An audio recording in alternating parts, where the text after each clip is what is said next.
Because of you, Sam, I am who I am now," Yvonne said, with teary eyes, looking up at me through her glasses.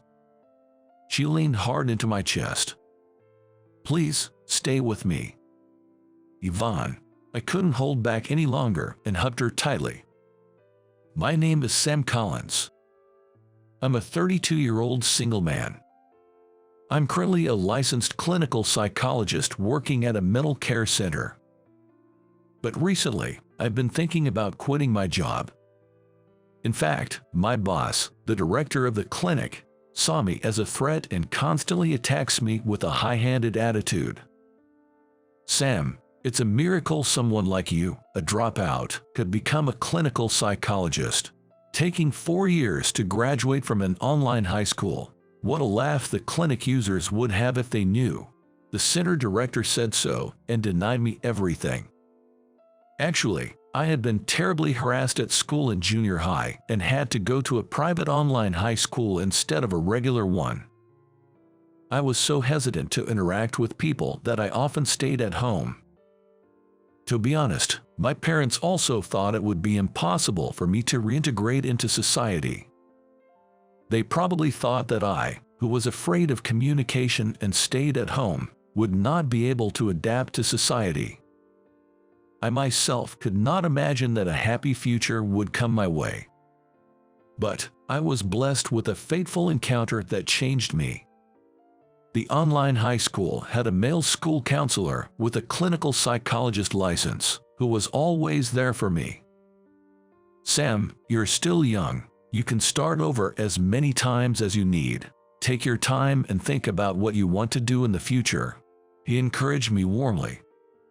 At the beginning of high school, I had already lost hope for my life, but this encounter made me start to see a brighter future. I want to become a clinical psychologist like him and help people.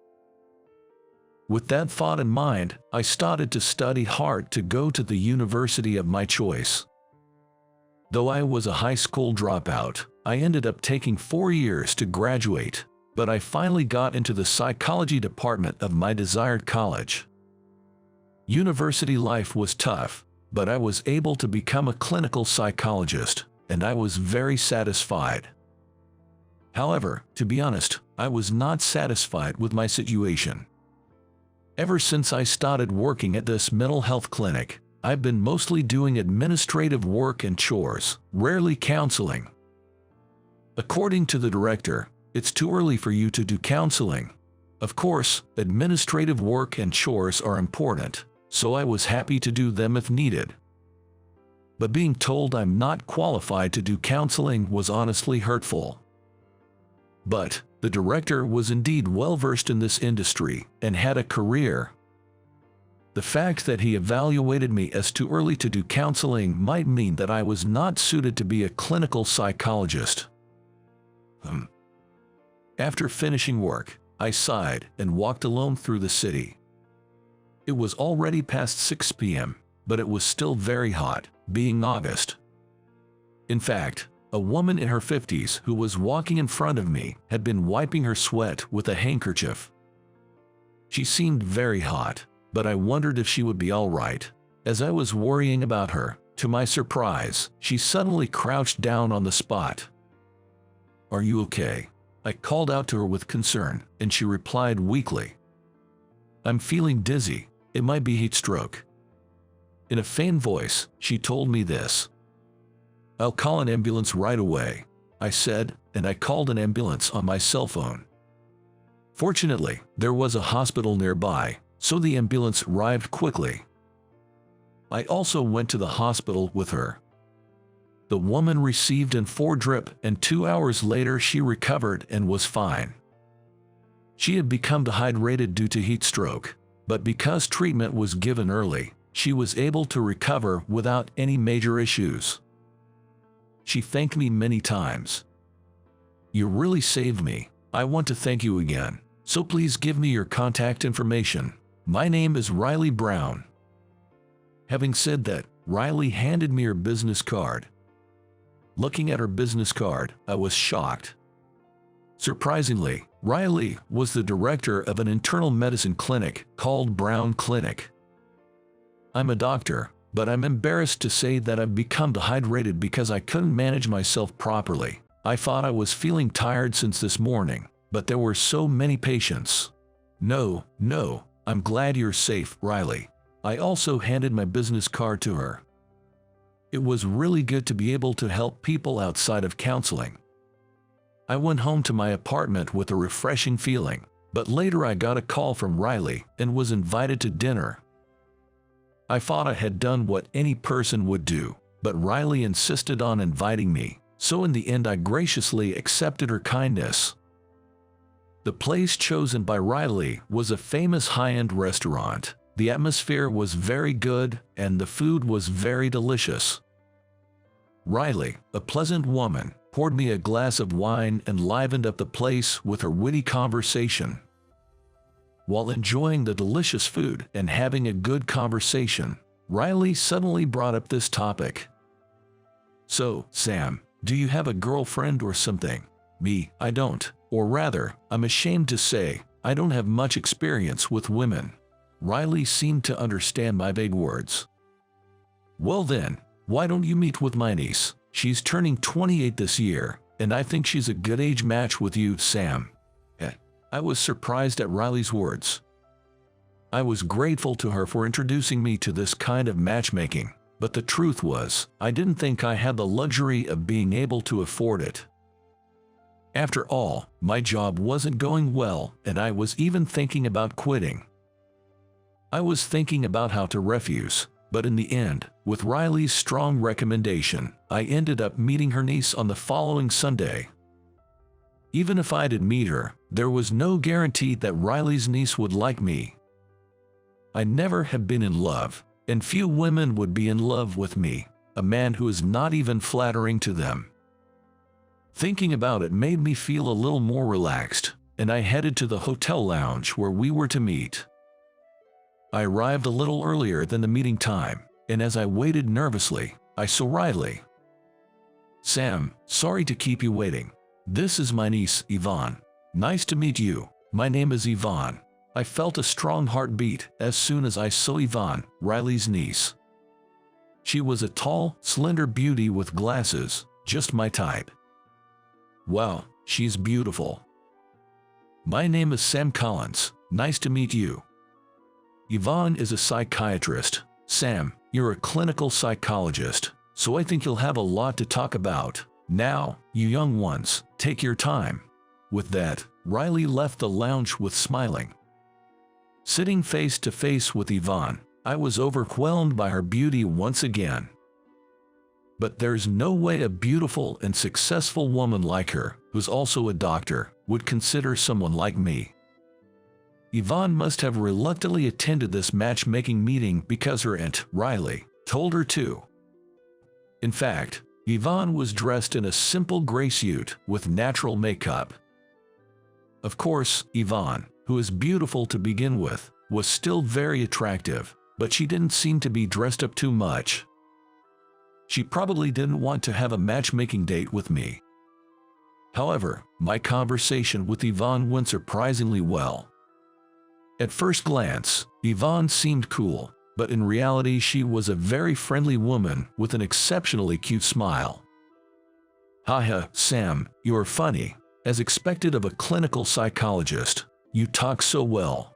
Saying that, Yvonne seemed to enjoy listening to my stories. "It's been a long time since I've had a conversation with someone like this, as I've been quietly doing my office work at work." Also, since Yvonne is a psychiatrist, I learned a lot from her. Before I knew it, I was engrossed in my conversation with Yvonne and truly enjoyed this time. Even if it was just this once, I was honored to have a cup of tea with such a wonderful woman. That's what I was thinking, but to my surprise, she invited me to meet again. "I'd like to hear more about your work, so would you like to go out for dinner next week?" I was surprised by the unexpected invitation, but I decided to accept it. Just as my fun day was coming to an end and my mood was about to drop, her attractive invitation boosted my spirits again. But in reality, I feel like she's just inviting me out to eat as a friend, like a drinking buddy. There's no way a beauty like her would invite someone like me out to eat otherwise. I just couldn't shake off that feeling. I was taken aback because the restaurant we met at was more fashionable than I expected. There were many couples inside the restaurant. On top of that, Yvonne was dressed up in a beautiful dress and had her makeup done perfectly. It felt just like a real date.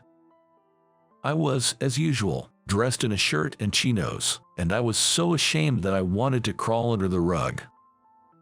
Oh, I should have worn a suit if I knew we were going to such a fancy restaurant. No matter how you look at it, I'm not matching up with Yvonne. And with the beautiful and glamorous Yvonne in front of me, more radiant than the first time I met her, my heart was racing. While admiring her beauty, I enjoyed the meal. That day, Yvonne shared various stories about her upbringing. When I was in middle school, my parents passed away in a car accident. Then, Aunt Riley took me in and I decided to become a doctor.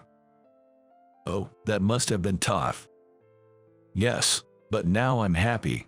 Although middle school was the lowest point in my life, I was able to recover from that setback by meeting a good mentor. Meeting someone can really change our lives. Still, your positive attitude is the reason why you are here now, looking so wonderful. Actually, I also met a school counselor in high school who inspired me to become a clinical psychologist. Really, I'm sure that counselor would be very proud to see you as a reputable clinical psychologist, Sam. Yvonne said that, but in that moment, my heart ached. I was trying to show her my good side, but in reality, I was not being recognized at all as a clinical psychologist. I was even considering quitting my job. I had initially thought I'd be happy if I could just stay friends with Yvonne, but every time we met, I felt special feelings budding for her. Recently, I have been feeling more and more like Yvonne was treating me as a potential romantic partner. I wondered why such a wonderful person would be interested in someone like me, but perhaps she was overestimating me. After seeing me try to present myself in a good light, discussing my work as a clinical psychologist, she may have misunderstood me to be an admirable person. But in reality, that's not the case at all. If I continue seeing Yvonne, I'll just become a huge coward. I should leave before we become any closer. Thinking so, I told Yvonne on our fourth date, we should stop seeing each other. I finally broke the news while we were walking together in a seaside park where you could see the beach. The moment I said that, Yvonne widened her eyes in surprise. Sam, what's wrong? Did I do something to offend you? No, it's not you, it's me. It's not Yvonne's fault at all. I confessed everything to her without hiding anything. Although I was talking about clinical psychology as if I was something special when I was with you, Yvonne, in reality, I'm just a worthless man who isn't valued at all in my workplace. As I was talking, Yvonne was quietly staring at me. I'm actually thinking about quitting now, and I'm nowhere near worthy of someone as wonderful as you. There are much better partners for someone like you than me. That's not true at all. I am who I am today because of you, Sam. What? I was surprised at Yvonne's words. But then, she told me a shocking truth. You might not remember, Sam, but we met once at the entrance exam briefing session for a correspondence high school. You and I did. Yes, it's quite embarrassing, but I was over 20 pounds heavier than I am now, so I probably look very different. What? That girl was Yvonne. It was only when Yvonne told me that the plump girl I met at the orientation before I graduated from high school overlapped with the slender Yvonne in front of me. I had no idea they were the same person. As I mentioned before, I lost my parents when I was in middle school. I started overeating due to the shock, and I became overweight. I was looked down upon at school because of it. That was one of the reasons why I stopped attending school and became apprehensive about men. Yvonne, you had such a past. She, too, like me, had a deep wound in her heart. To be honest, I didn't even feel like going to high school and wanted to keep shutting myself in at home. But when I heard your words at the entrance exam briefing session, I felt really encouraged. At that time, I reassured Yvonne, saying, I'm also going to graduate from high school in 4 years, but I believe that you'll have a fulfilling school life here too.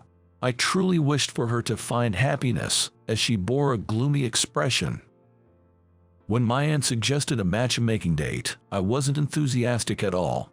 But knowing my date would be you, Sam, I was genuinely happy. I wanted to thank you for helping me in the past, but I didn't want you to recognize me from back when I was overweight, so I stayed silent. Yvonne confessed that when she'd previously mentioned being saved by a senior, she had been referring to me.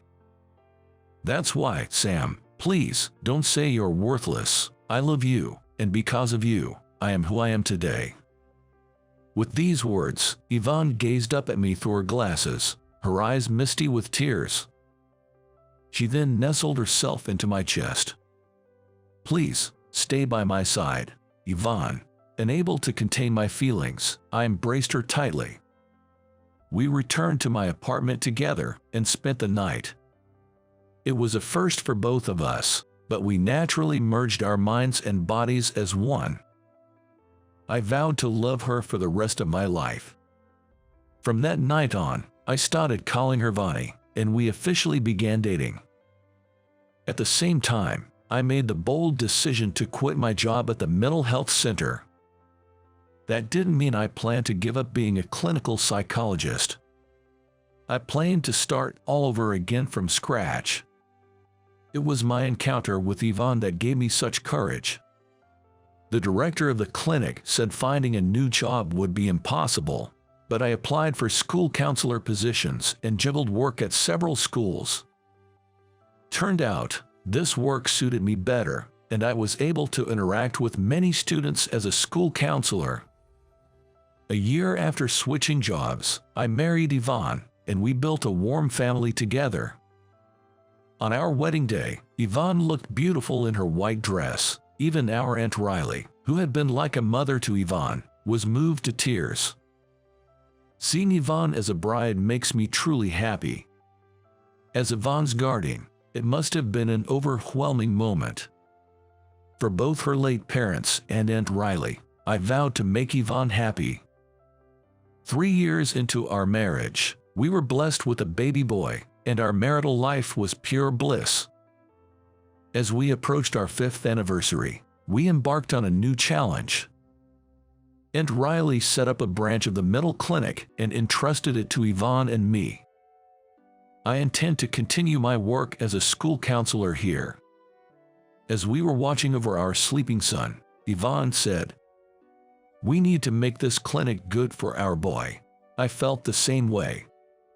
Our son might experience setbacks and heartaches in his long life journey. But it is in such times that people need to heal each other. As a clinical psychologist, I hope to deliver happiness to someone, even if it's just a little. With my beloved Yvonne by my side, I am confident that I can make this dream come true. My name is Steve Hart, a 41 years old, single man. I'm a local newspaper reporter in my hometown. I harbor a secret that I can't share with anyone. Truth be told, even at this age, I have no experience with women. There are various reasons for this, but in short, I guess I don't have the guts. I've had my chances. I mean, it might sound odd, but I do get approached by women from time to time. The issue of not being able to cross that final line was always a matter of the heart. After repeatedly hurting people, letting them down, I eventually got tired of dealing with people. If we're destined to break up, I figured it's better not to date from the start. That way, neither of us gets hurt, and I won't disappoint anyone by failing to meet expectations. Once I reached this state of mind, I found peace in my heart. Sure, there's a bit of loneliness, but I've come to terms with that as the price to pay for my peace of mind. The change in my life came this spring. Covering the local news, I was putting together a feature on cherry blossom cookies for the upcoming cherry blossom season. I had the chance to make these cookies at a well-established local bakery. A small shop run by an elderly couple, their only granddaughter, Jenny, who attracted customers. As they had no successor, it seemed that Jenny would eventually take over. I heard she had graduated from a culinary school with a focus on pastry arts. Thank you for today. Making these traditional cookies for the first time was a great experience. I'm sure I'll be able to write a good article, I said to Jenny, while enjoying the cherry blossom cookies and tea that I made myself. I'm glad you enjoyed it. I must say, seeing you in an apron was priceless. I had met her a few times at local Chamber of Commerce year-end parties. She was always surrounded by a lively crowd, and I could never get close to her at these events. It seems that she had properly found me, who usually drinks a small beer in the corner of the banquet hall. I always thought you were quiet and cool, so seeing you in a white apron was quite a surprise. I wish I had taken a picture for memory. As she chuckled remembering the scene, I felt a bit embarrassed. She's the face of this shopping district, a local icon. With her cheerful personality and charm, she's quite the celebrity around here.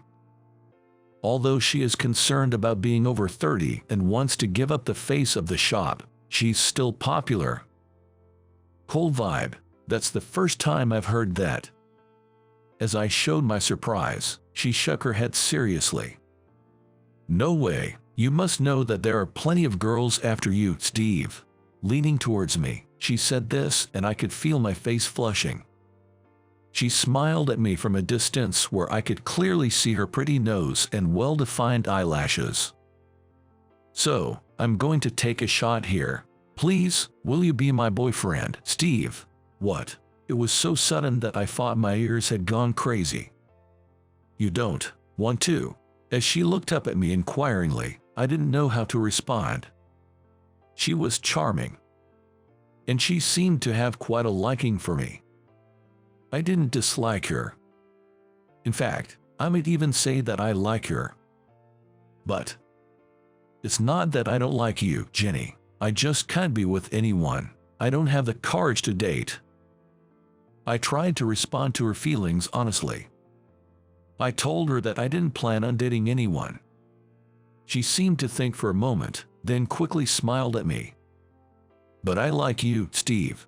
Don't forget that. I want to continue liking you. If I ever stop liking you, I'll tell you.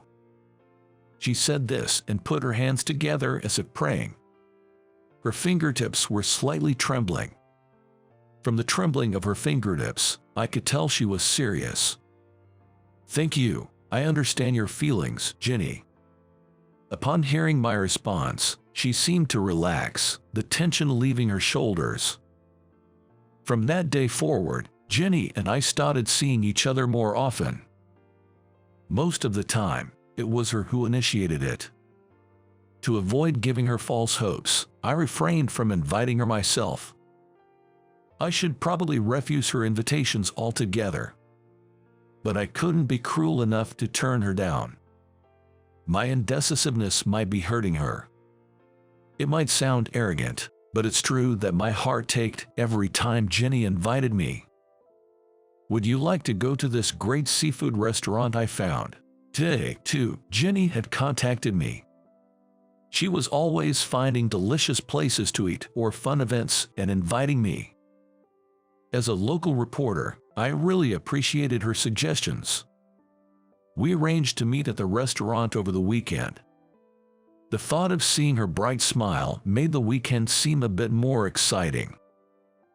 On the day of our meeting, Jenny, who is usually punctual, was unusually late. She is usually there before me, waving both hands to greet me. I was feeling anxious because she wasn't at our meeting place. She didn't show up even after 5 minutes. Thinking she might have had an accident, I was about to take out my cell phone to contact her when I heard, "Sorry to keep you waiting," and felt a tap on my shoulder. When I turned around, there was Jenny, looking a bit tired. "I'm sorry I kept you waiting. I was the one who invited you. I'm really sorry." Jenny deeply bowed her head as she said this. "No worries at all. More importantly, are you okay? Anything happened?" As I spoke, she lifted her head. The moment she did, I was taken aback. She was shedding tears.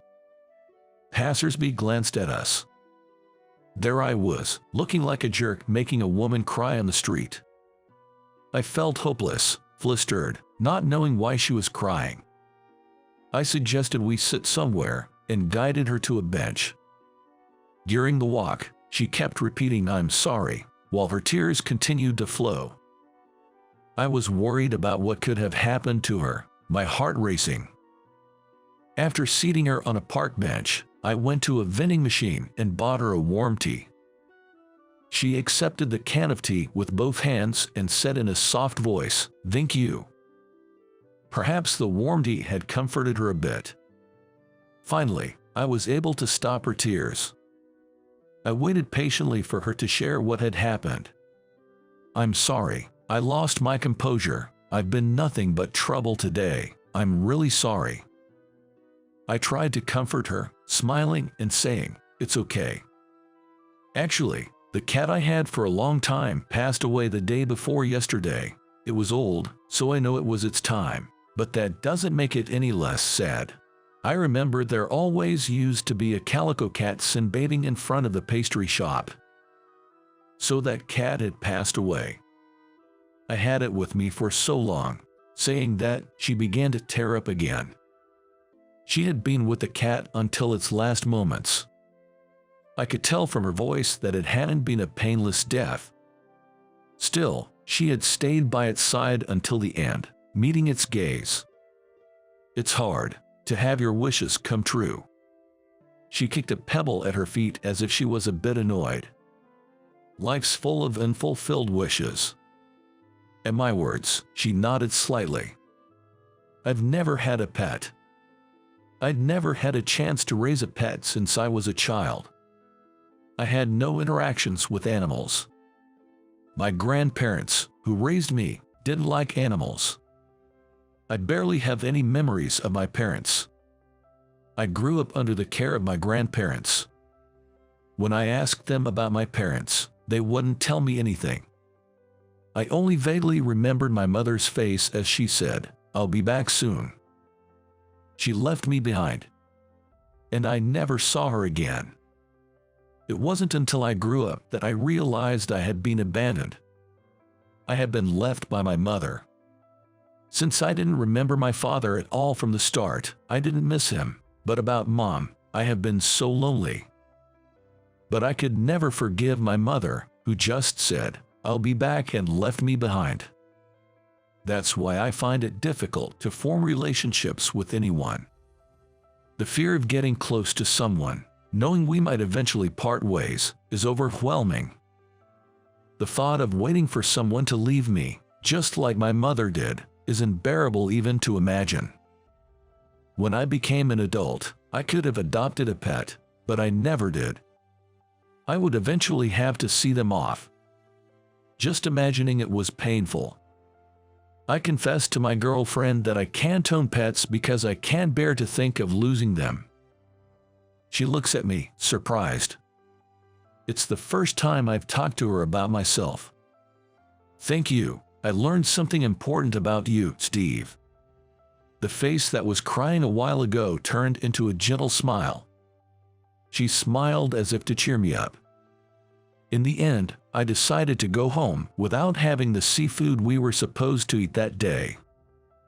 When we reached the exit of the park, she stopped. She put her finger on her lips and said, "Shh." We could faintly hear a kitten meowing. She quietly approached where the kitten's voice was coming from. Her figure disappeared into the thick of the flower bed. And when she came out of the thick, she was holding 3 kittens in her arms. "I found them," she muttered. seeming a bit stunned. But still, she lovingly looked down at the kittens. "What will you do? Take them to the police station?" She looked puzzled at my words. "I'm going to take them home. I plan to raise them." "What? But won't you be heartbroken again? Why, aren't you scared?" My true feelings slipped out spontaneously. I mean, just a while ago, she was crying about parting with a cat, and now she's picking up abandoned kittens. I can't even understand that. In a few years, another heartbreaking parting will be waiting. Rather than imagining the future sadness, there's something more important. Jenny said this with a slightly sad smile. "Are you afraid of dating me, Steve?" Her words hit the bullseye for me, and I am at a loss for words. I felt a cold sweat trickling down my back. "I won't leave you, Steve. Can't you trust me just a little bit?" In Jenny's hands, the kittens were looking at me. She was looking at me with the same pure eyes. I thought that if I couldn't take a step forward here, I would be alone forever. "I may not be perfect, but I'd appreciate your understanding." At my response, Jenny nodded vigorously and laughed, saying, "Leave it to me." Half a year after we started dating, it came time to greet her parents. I had met her grandparents, who run a traditional bakery, several times. But this was the first time meeting her parents, who live in a different place. Fortunately, her parents warmly welcomed me. I was tense all the time, but it seemed to be okay. "My name is Steve Hart. I am in a relationship with your daughter with the marriage in view," I said as I moved my seat to bow in their direction. When I raised my face, her mother, Emma, covered her mouth with both hands, looking at me with a surprised expression. "Hart, you said Steve, right? Excuse me, but is your mother named Lisa?" Why was my mother's name coming from Emma, whom I had met for the first time today? I was so surprised that I couldn't respond immediately. Her parents were waiting for my answer, holding their breath. Taking a small, deep breath to compose myself, I replied, "Yes, my mother's name is Lisa, but I don't remember much about my mother. After she left me at my grandparents' house, she never came to pick me up." There was no point in lying. I told the truth. Upon hearing this, Emma began to shed large tears. You resent your mother, don't you?" Her voice was shaking with tears. "Yes, if I said I didn't, I'd be lying," I admitted. At my answer, Emma began to sob uncontrollably. Her husband quietly hugged her. I was confused by her repeatedly apologizing to me in a low voice, saying, "I'm sorry." As if she had sensed something, Jenny stood up and brought a picture from the shelf. Handed over to me quietly, I looked at the photo. In it were her still young parents and my vaguely remembered mother standing shoulder to shoulder. "Wait, this is my mom." With her emotions settled and tears finally stopped, Emma began to speak slowly. My mother and her parents had met in Colorado. My mother was a photographer who accompanied to high-altitude mountaineering trips. Even on the day of this photo, she was in the mountains as part of a TV program staff.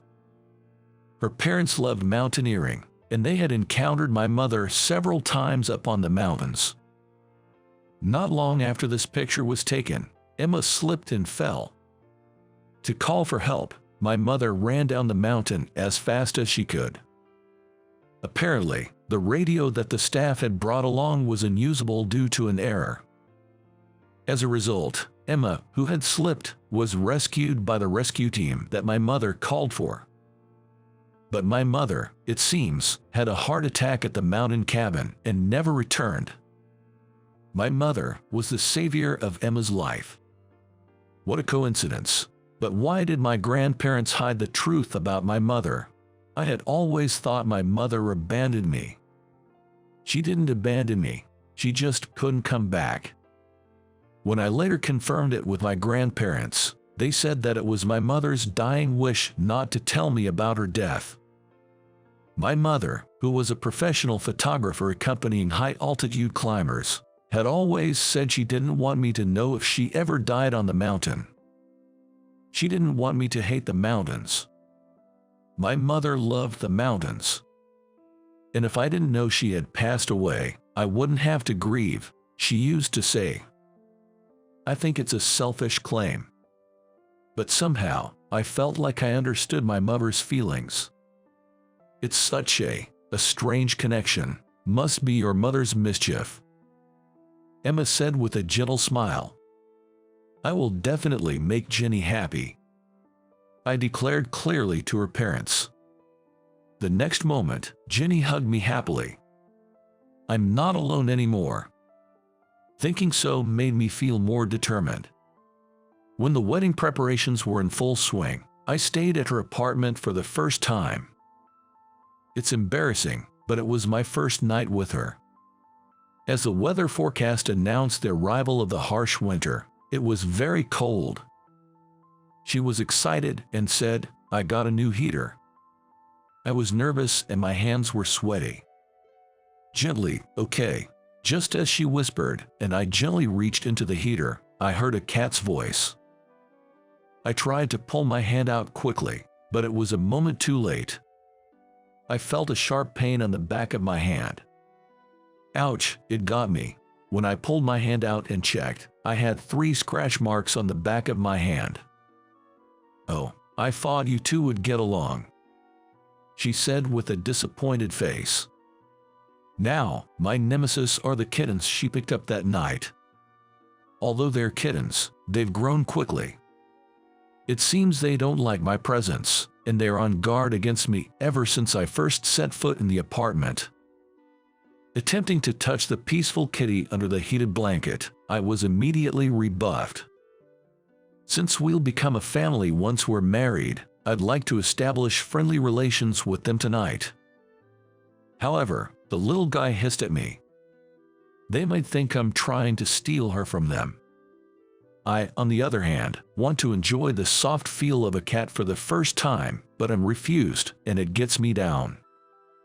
Hey, don't be so upset. They'll warm up to you soon. She comforts me, but a sense of anxiety lingers.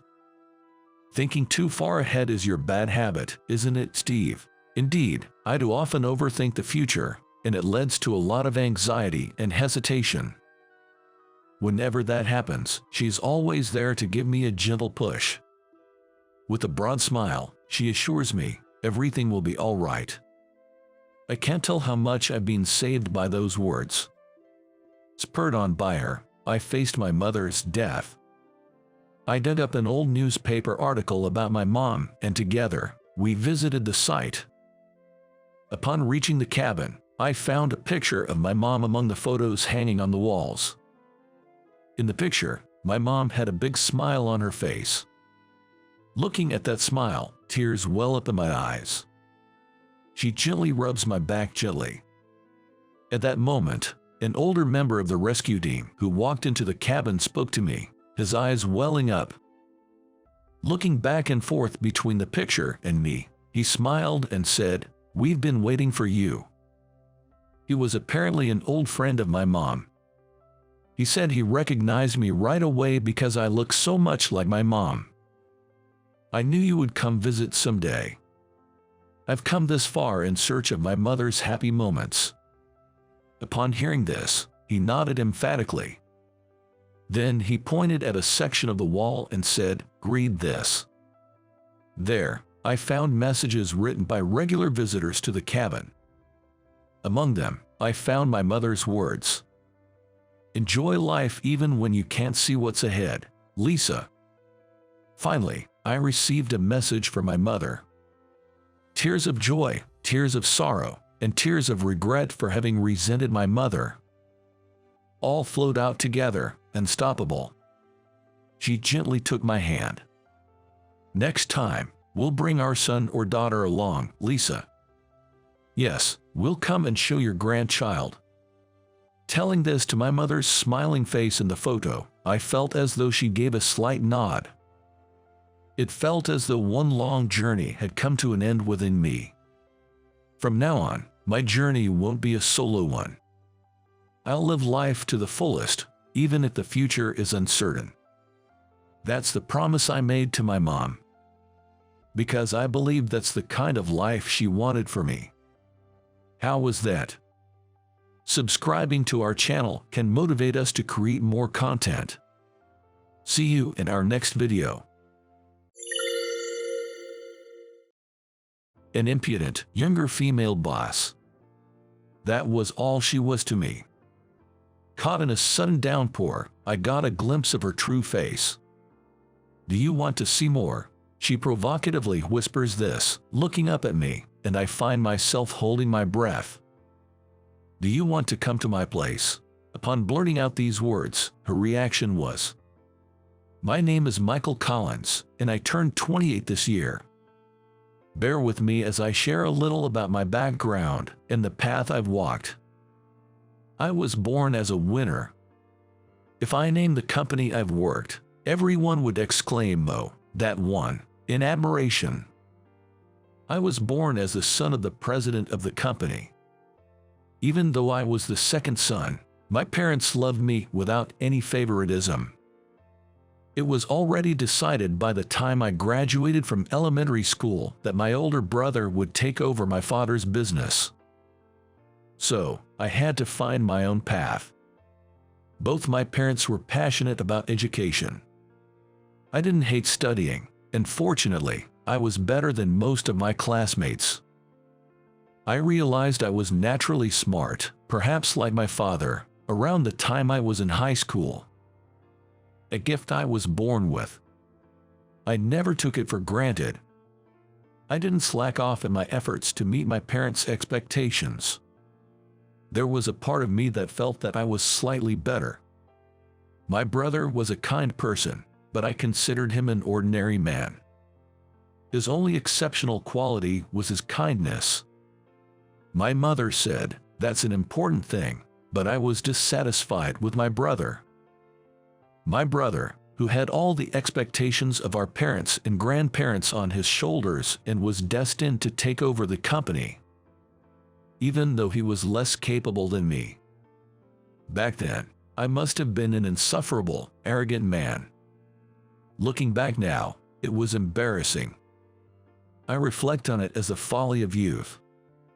I earnestly wished that someday my parents would recognize my excellence and change their successor. But such a moment never came, and I graduated from university. Because I had such evil intentions, I wasn't very enthusiastic about job hunting.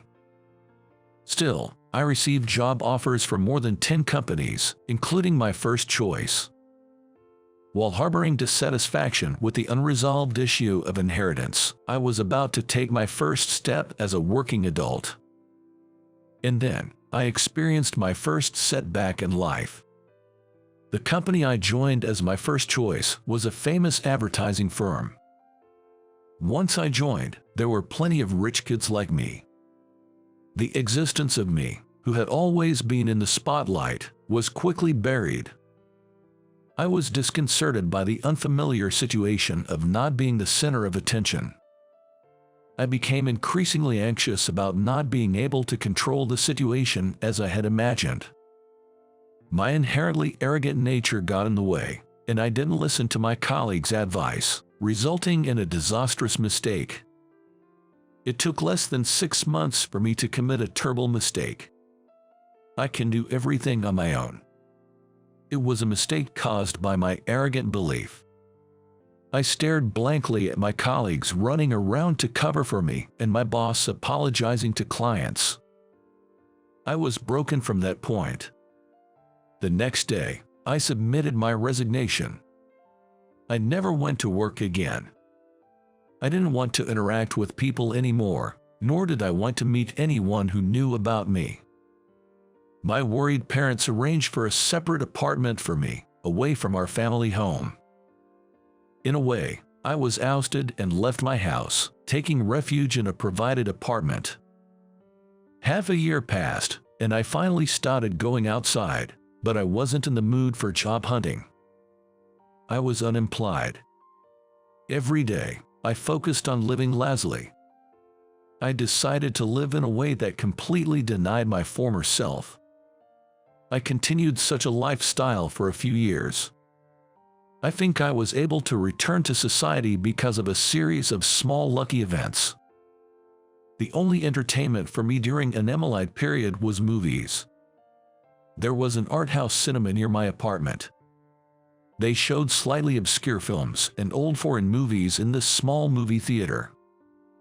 At the end of the year, they also had all-night screenings, and it was a good art house cinema deeply rooted in the local community.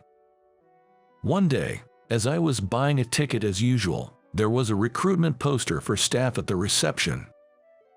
"Are you hiring staff?" As I received my ticket and asked, I was told they were urgently recruiting due to a sudden vacancy. At that time, I had no idea what kind of work an art house cinema does.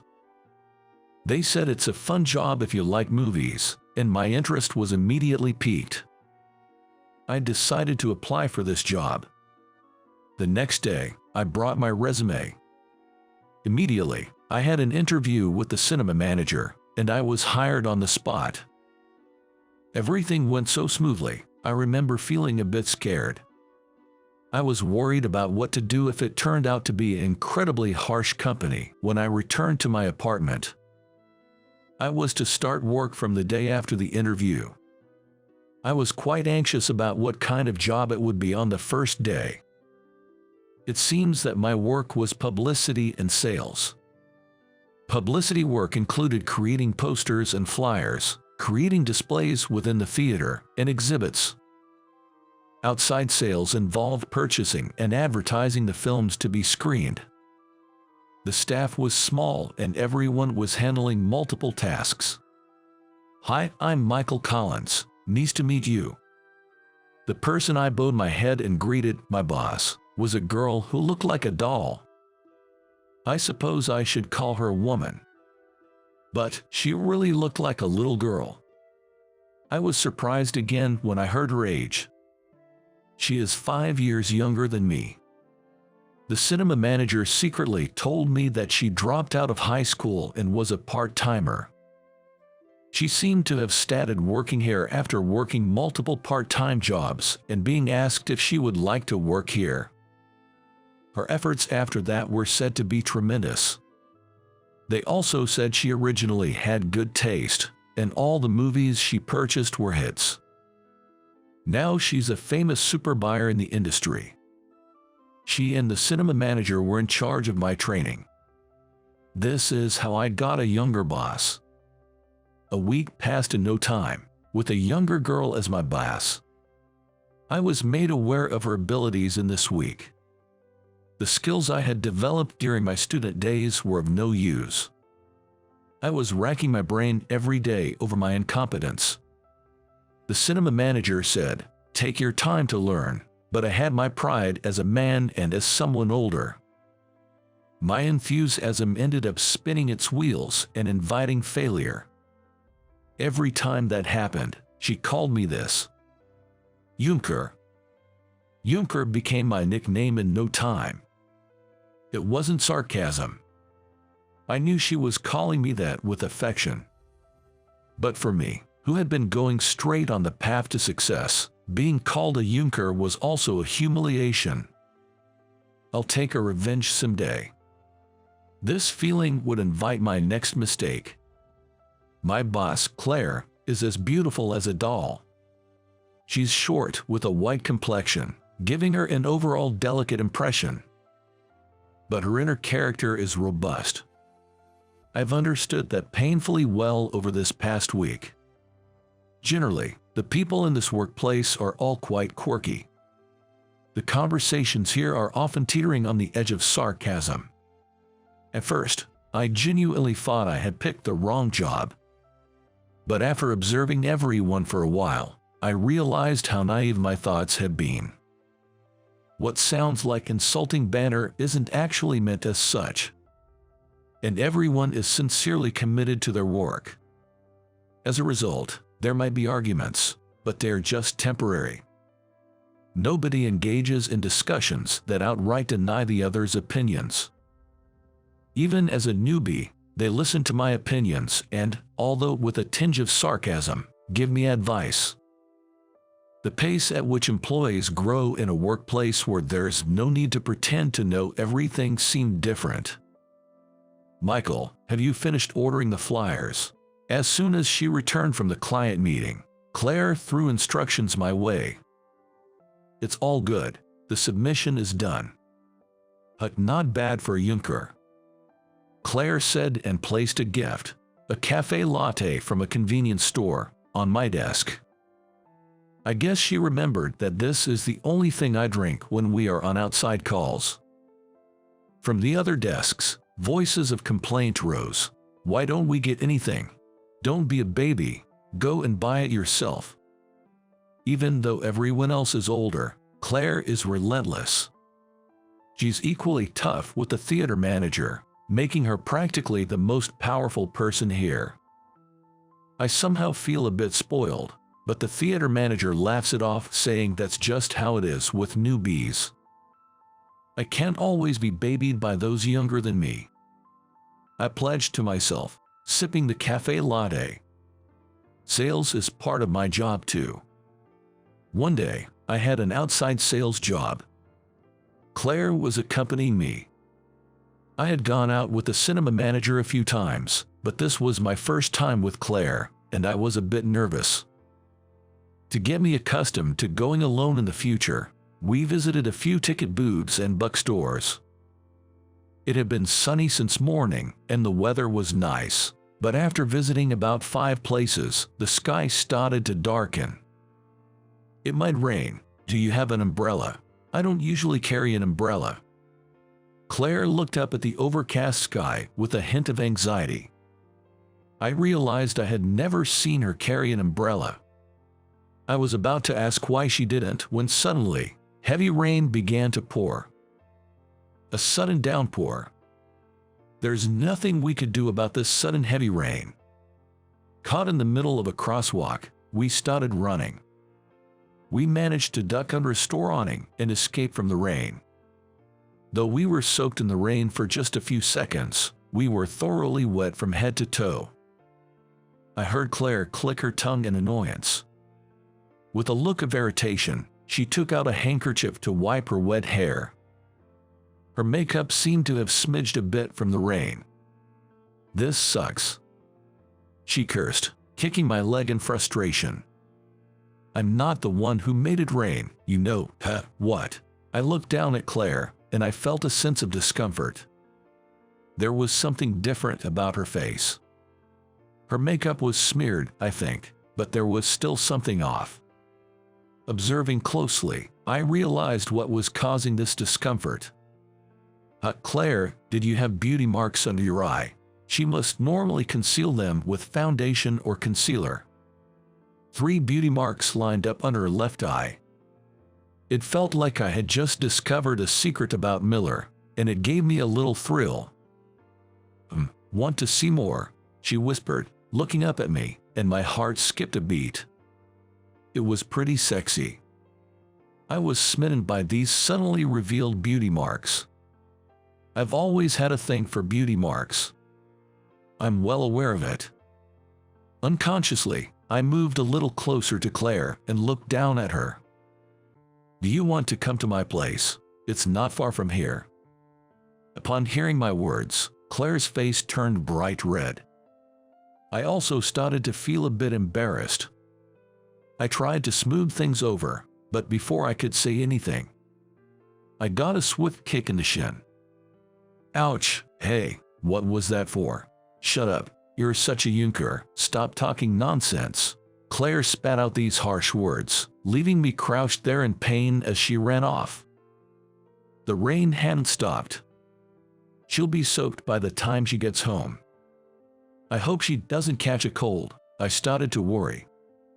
When I returned to the cinema, Claire had apparently gone straight home and wasn't back at the office. The next morning, Claire's attitude was unmistakably cold. She was deliberately avoiding me. She wouldn't look at me, and her greetings were half-hearted. Even when I tried to discuss work, she handed tasks off to other seniors. She was systematically excluding me from her territory. Other staff members started questioning me. Hey, what did you do to her? It made things uncomfortable. During lunch break, I finally caught up with Claire, but she still wouldn't look at me. In a corner of the hallway, out of sight from other staff members, I confronted Claire. Why are you avoiding me? I'm not avoiding you. You're just imagining things, Junker. She glared up at me, and I couldn't help but recall what had happened the day before. As I gently rubbed the area under Claire's left eye with my thumb, the 3 hidden beauty marks reappeared. She glared back at me, not resisting my touch. Suddenly, my memory started to rewind. I had seen these beauty marks before. This was back when I was still a college student. Back then, I was arrogant and unlikable. I thought I was superior and couldn't imagine making a mistake. Both my classes and my social club felt like playtime, and I spent my time there aimlessly. There was a tavern that our club always used. An Italian-style tavern, a little fancy, perfect for wooing girls. That day, we had a mixer, 3 friends and 4 girls. I think most of the girls were interested in me. My buddy noticed it and began to get irked. I think if he's going to get irked, he might as well work on himself, but he doesn't seem to have that kind of ambition. Even worse, he started making passes at the young waitress who brought us our food. The girl, who looked about high school age, was blushing and clearly uncomfortable. Her hair was dyed silver and cut into a pixie style, adorned with several piercings. I thought maybe she was a bit rebellious. Because of her appearance, I assumed she could easily avoid the flirt. But I soon realized that appearances can be deceiving. She was genuinely distressed. Unable to rebuke the customer too harshly, she seemed to lack the experience to handle the situation smoothly. Seeing this, I, who had been trying to charm the doll-like beauty sitting next to me, signaled her with my eyes to hold on for a moment. Hey, enough is enough. Can't you see she's upset? I reached out, grabbing my friend by the collar as he leaned towards the waitress. While he was flailing, I managed to tell the waitress, "Go ahead, get out of here." "Dude, you've crossed a line." I patted my friend on the shoulder, laughing and diffusing the situation. From inside the counter, I could see the waitress bowing repeatedly to me. There were 3 little moles under her eyes. That's right, now I remember. Wait, the waitress, from that Italian bar. At my outcry, Claire gave a sharp click of her tongue. I had frequented that bar many times until I graduated. I must have seen that face countless times. "Aren't you going to marry that doll-like girl?" Claire asked out of the blue. She must be talking about my girlfriend from college. A girl who looks just like Claire now. As I thought about it, I suddenly realized. I can't believe it, it might be my misunderstanding, but... Claire, is that outfit a cosplay? Immediately after, I felt a sharp pain in my chin and groaned. Claire's headbutt had landed right on my chin. I crouched on the spot due to the pain, and Claire stood over me, looking triumphant. "Choose your words carefully, Junker," she declared arrogantly, looking down at me and clicking her tongue. As she walked away, I thought I heard a quiet thanks for back then. "Cinema manager, I have something to ask you." I burst into the cinema manager's office and shouted that. The cinema manager laughed and said, "Oh, you've found out, huh?" According to him, he hired me because Claire wanted him to. Apparently, she asked him to hire me because I was her first love who helped her out, and now I was unemployed and struggling. Apparently, they even timed the job postings for when I was buying a ticket. I have been played by all the staff of this art house cinema. Claire had remembered the girl I was with at the time and tried to dress like her, she explained. It wasn't exactly cosplay, but it wasn't far off. The cinema manager laughed as he told me that Claire had sworn them all to secrecy about her change of appearance and everything else. Everything had been orchestrated by Claire. How roundabout. And yet I thought how endearing she was. The next day, Claire was back to the girl I remembered. It seems her black hair was a wig. Sporting a very short haircut with numerous piercings, slim black pants, and a white t-shirt. If she appeared like this for our reunion, I would have recognized her immediately as Claire. Claire, completely back to her old self, acted as if nothing had happened. During lunch break, I gently ask her as she stuffs a pastry into her mouth at her desk. "So I heard I was your first love. Have you always liked me?" Claire gave me a stern look and clicks her tongue. Then she turned her face away and said, "I hate you now." Caught off guard by her less than sweet response, I find myself saying, "What?" in surprise. Then, Claire, with a mischievous smile, turns her face towards me. "You're a real Junker, you know." Her lobes were slightly red. "Well, I guess I better graduate from being a Junker then. Please reconsider once I do." As I pet Claire's head, the headbutt comes flying into my side. Groaning and hunched over in pain, I stay crouched. "You're so cheeky for a Junker." Leaving those words behind, Claire walked out of the office. But I suppose I can wait. I didn't miss the words she added in a small voice. The day she would stand next to me wearing a wedding dress seemed a long way off. So, what did you think? Subscribing the channel and it gives me the motivation to create more content. See you in the next video. Because it's my first time. My wife, Samantha, spoke in a voice so soft it could barely be heard. Her face turning a deep red. Honestly, seeing her so bashful took me aback. This is amazing. I found myself so captivated by her. But our relationship wasn't always like this. My name is Jack Andrews. I'm just an ordinary guy working for a medical device company. I used to have a certain dream and I went for it, but I didn't have the talent. So, I gave up on those dreams. My parents had high hopes for my dreams. They encouraged me to pursue my own path, and that's how I ended up here.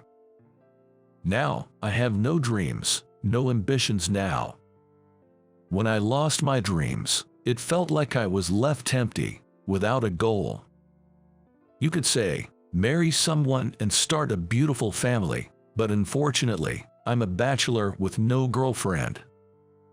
It honestly pains me that I can't let my mothers see their grandchildren, but I have no choice. I can't give them what I don't have. Come to think of it, is that next week? I glanced at the calendar. Actually, I've been asked by my parents to return home next week. They live in the same state, a short train ride away, so it's no big deal, but they called in a serious voice, saying they have important matters to discuss. Judging from Mom's demeanor, it's not just anything. They are laid-back parents who rarely ask me to come home. Surely something must have happened. Given that I haven't provided them with grandkids, I want to be a good son in other ways. If they ask a favor, I decided to accept it. The day came. I returned to my childhood home after a long while. My parents run a diner, with the shop on the first floor and their home on the second. As a child, I used to boast, I'll take over the shop, but I lacked the talent for cooking and gave up on that path. That's why I'm hesitant to return home. But it's strange. They should be open every day except Thursday. It's odd, the shop sign isn't out. Are they closed just for today? I'm home, Dad, Mom, I'm back. Opening the door to the diner, both Mom and Dad were there. But they were both somewhat thin and their faces were pale. What happened to you two? I hastily approached them and they explained the situation, heads bowed. Apparently, a family restaurant opened up nearby, and our diner started losing customers. They tried their best to bounce back, but the customers only dwindled. When Dad started investigating why we had such a sudden drop in customers, he said there were anonymous rumors flying around about my dad's restaurant. Claims of seeing cockroaches, or the diner being dirty due to its oldness. There were strange rumors going around. There's no way to stop what people say. Despite my parents' efforts, the business sales only continued to decline.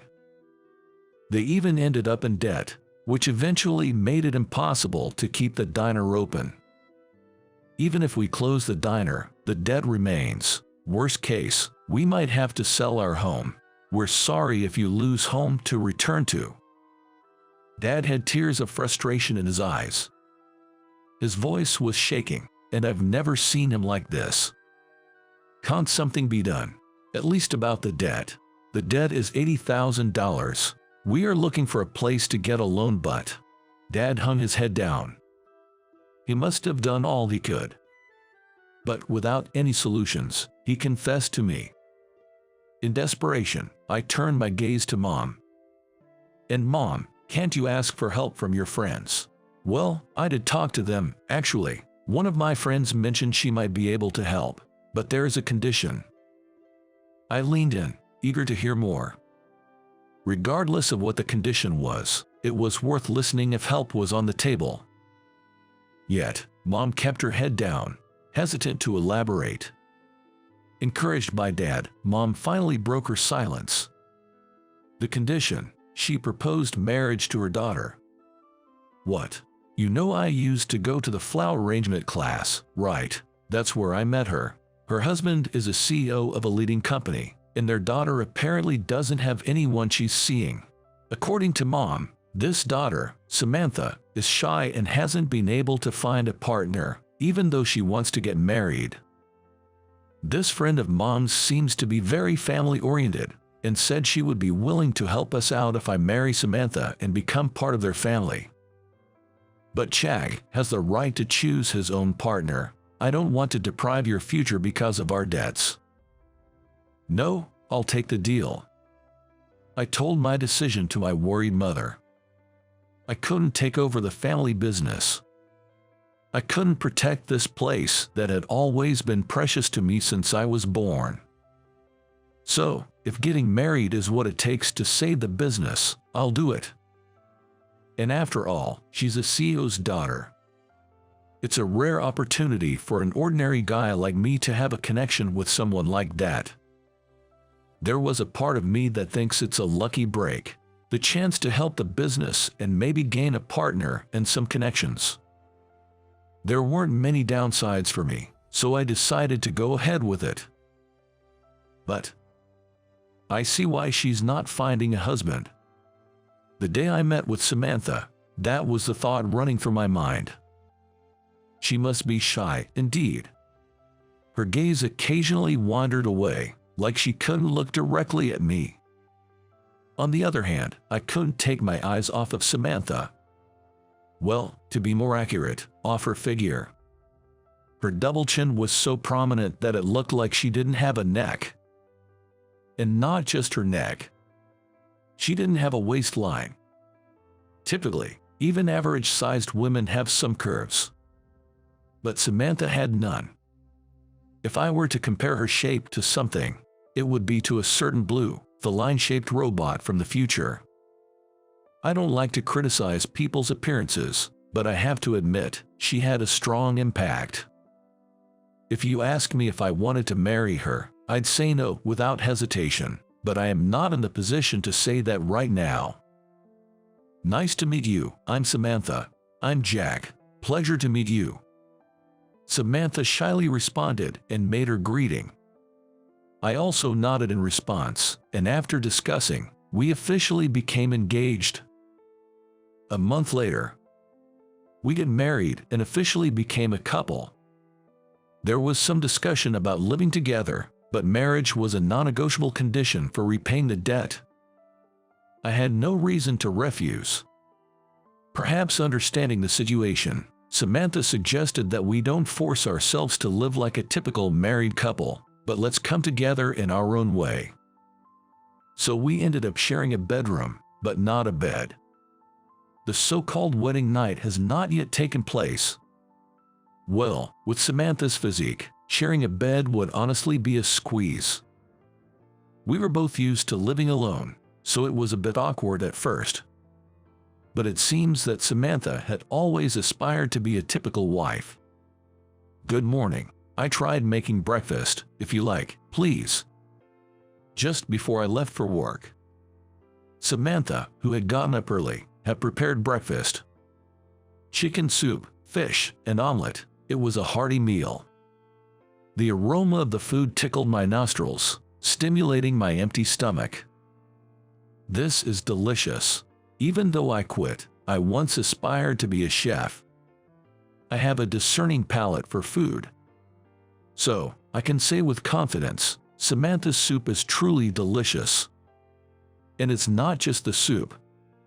The seasoning of the fish is just right, and the omelet, its color, shape, and taste are all perfect.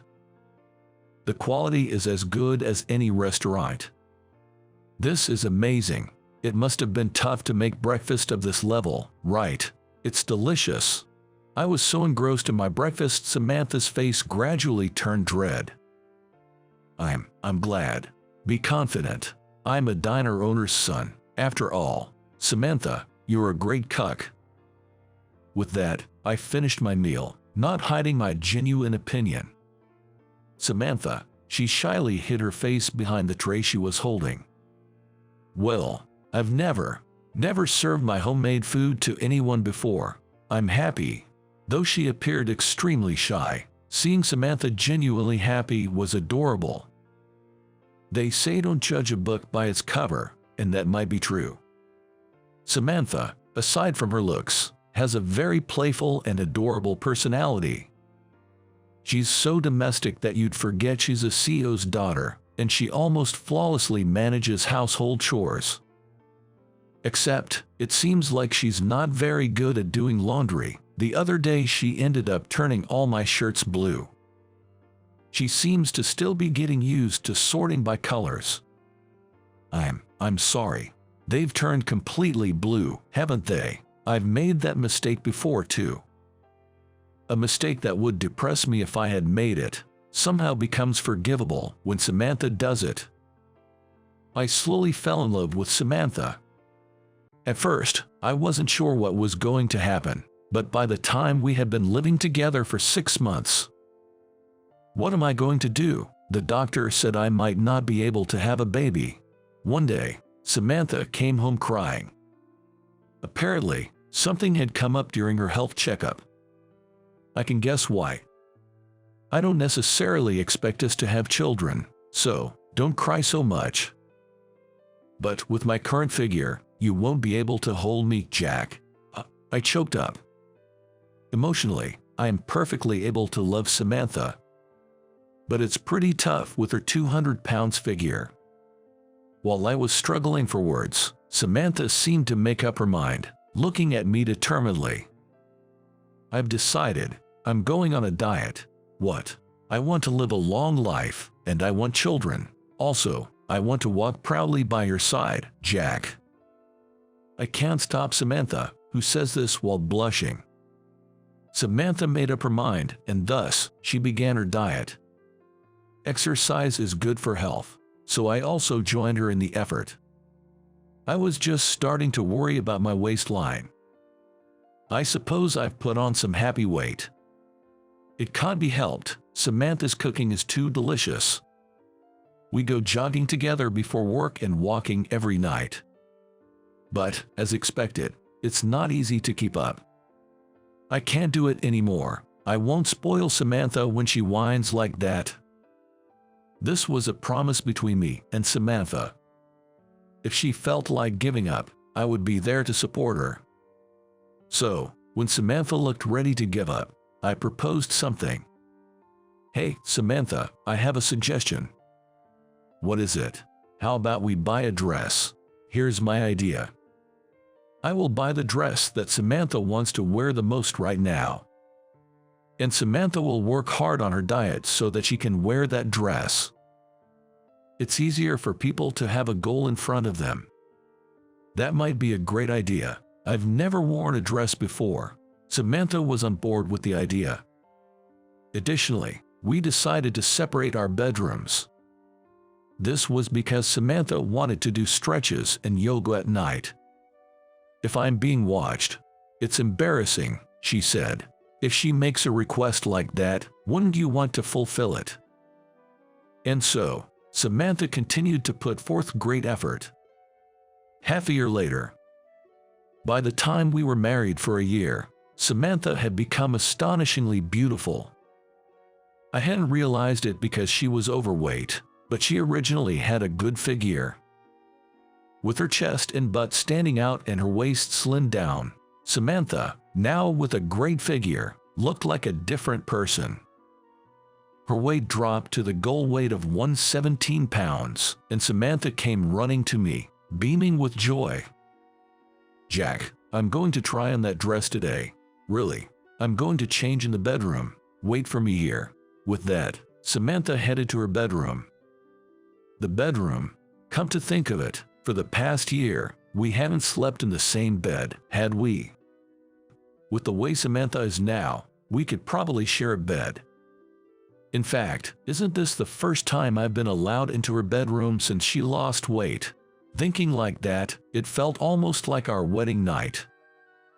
After all, Samantha had always strictly kept me out of her bedroom. "It's your first time in my room, isn't it? I'm looking forward to our first night." My heart skipped a beat, wondering for a moment if I'd accidentally voiced my thoughts. As if she had read my mind, Samantha laughed, "I'll be changed," and shut the bedroom door. After a year together, we were comfortable enough to joke around like that. But her shyness hasn't changed. Just before she shut the door, I caught a glimpse of her blushing ears. After a little while, I put it on. "Come in." Upon Samantha's invitation, I entered the bedroom. This is my first time wearing a dress. How do I look? There stood Samantha, blushing, yet gracefully wearing the red dress I'd bought. She looked stunning. Her beauty, resembling that of a goddess, left me dumbstruck. "This is incredible. You look stunning." Those were the only commonplace words I could muster up. Samantha was that beautiful. She was enchanting and alluring. Yet, despite her appeal, she was blushing and fidgeting adorably. Do I look weird? Not at all. You're beyond beautiful. Really, truly. Yeah, I'd rather not have you walk around outside like that, though. Upon hearing that, Samantha chuckled happily. "Oh, stop it, but I'm flattered. I'm just telling the truth. I mean, what if some strange guy comes over?" I muttered, a hint of anxiety in my voice. Samantha, in all her beauty, smiled. "In that case, you'll protect me, won't you?" Her blush was so very Samantha-like, and I chuckled in response. I resolved in my heart to protect Samantha at all costs, and gently closed the bedroom door. From then on, time continued to pass. Welcome. Believe it or not, I took over my dad's restaurant. Quitting my job and paying off the debt was one thing, but it was no easy task to bring a reputation-damaged restaurant back to life. But now, we've transformed into a popular restaurant with lines from the morning. "Jack, take this to table 5. "Got it, Samantha. How's the meal for table 8? "It's almost ready." Yes, it's Samantha in the kitchen now. When I explained the situation of the restaurant, Samantha said she wanted someone to try her cooking, given the lack of popularity. "Jack, you praise my cooking, right?" That gave me confidence. To be honest, I was convinced that if Samantha cooked for the restaurant, it would surely succeed. That's how much I trust Samantha's cooking skills. She's always loved cooking. She even admitted to gaining weight from eating too much of her own cooking. That's actually an ideal skill for running a diner. Even though the customer traffic had dwindled, it wasn't zero. I pleaded with our regulars to try Samantha's cooking. Her culinary skills were soon recognized, and customers started to return. In fact, some people even come in daily to eat. I help out in the kitchen, but primarily, I handle the management and front of house work. Creating a place where Samantha can fully utilize her talents, that's my job. I'm home. The restaurant's door creaked open around the evening. It was still early for dinner, so there weren't many customers. Into this quiet scene entered a boy carrying a backpack. "Welcome back, Jake." "Dad, I'm hungry. Ask your mom to make something." Yes, the elementary school boy who just walked in is Jake, me and Samantha's son. Actually, after Samantha's successful diet, she got pregnant and gave birth to a healthy baby boy. "Mom, can you make something?" "Oh, you really eat a lot, don't you? Just wait a bit." Our son, nagging for food because he's hungry, calls out to the kitchen. Watching this scene, I can't help but smile. Right now, I'm happy. I have my loving wife, my adorable son, and I get to live with them both in the restaurant I've always wanted to protect. Samantha and I, it's crude to say, but we married because of a debt. It's probably not what you'd call a good match. But I can say this from the bottom of my heart. I'm glad I married you. How did you find that? Your subscription to the channel really motivates us to keep producing. See you in the next video.